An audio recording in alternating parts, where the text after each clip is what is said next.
చాలామంది ప్రపంచంలోని అత్యంత విలువైన కరెన్సీ అనగానే అమెరికన్ డాలర్ అనుకుంటారు. కానీ అది పచ్చి అబద్ధం. చెలామణిలో పొగరే తప్ప నిజానికి దీని విలువ తక్కువే. అసలు ప్రపంచంలో ఎక్కువ వ్యాపారంలో డాలర్తో జరుగుతున్న దాన్ని మించిన విలువతో కొన్ని దేశాల కరెన్సీలు ఉన్నాయి. ఇప్పుడు మనం ప్రపంచంలోని అత్యంత విలువైన టాప్ 5 దేశాల కరెన్సీల గురించి తెలిస్తే కళ్ళు తేలవేయడం ఖాయం. వరుసగా అవేమిటో ఎలాగో ఇప్పుడే చూద్దాం పదండి మరి. బ్రూనై డాలర్ ప్రపంచంలోనే అత్యంత శక్తివంతమైన కరెన్సీలలో ఒకటి. ఒక నోటు భారత కరెన్సీలో 7 లక్షలకు సమానం. చమురు, సహజ వాయువు నిల్వలు, తక్కువ అప్పులు, సింగపూర్తో ఒప్పందం దీని బలానికి కారణం. బ్రూనై అత్యధిక తలసరి ఆదాయం కలిగిన దేశం. బ్రూనై ఆగ్నేయాసియాలో చాలా చిన్నది కానీ చాలా సంపన్న దేశం. ఈ దేశ సంపదకు ప్రధాన ఆధారం దాని విలువైన చమురు, సహజ వాయువు నిల్వలు. దేశ జనాభా దాదాపు 5 లక్షలు. ఈ దేశ ఆదాయం ప్రభావం దాని పౌరుల జీవన ప్రమాణాలపై కూడా కనిపిస్తుంది.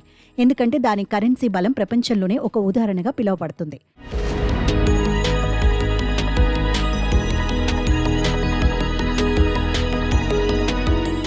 ఆ తర్వాత కువైట్ దినార్ ప్రపంచంలోనే అత్యంత విలువైన కరెన్సీగా ఉంది. ఒక కువైట్ దినార్ $3.24 సమానం. ఇది కువైట్ భారీ చమురు నిల్వలు, కఠినమైన ఆర్థిక నియంత్రణ, తక్కువ ద్రవ్యోల్బణ స్థిరత్వాన్ని ప్రతిబింబిస్తుంది. ఒక ఇండియన్ కరెన్సీతో పోల్చితే ఒక కువైట్ దినార్ $293కి సమానం. వీటి తర్వాత బహ్రెయిన్ దినార్ నిలుస్తుంది.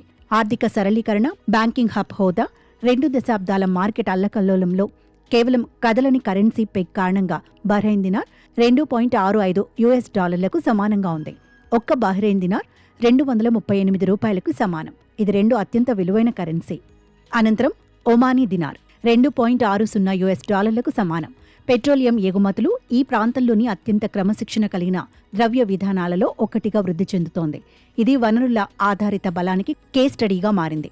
ఒక ఒమానీ దినార్ $234కు సమానం. అటుపై జోర్డాన్ దినార్ $1.41 సమానంగా ఉంది. నిపుణులు US డాలర్ వ్యూహాత్మక IMF భాగస్వామ్యాలకు స్థితిస్థాపకమైన పెగ్ను ఆపాదిస్తారు. ఒక జోర్డాన్ దినార్ $127కు సమానం.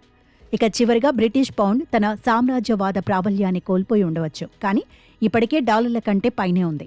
ఒక బ్రిటిష్ పౌండ్ $1.25కు సమానం. ఇది ఇప్పటికీ లండన్ ఆర్థిక ఆధిపత్యం, ప్రపంచ పెట్టుబడిదారుల విశ్వాసానికి ప్రతీకగా ఉంది.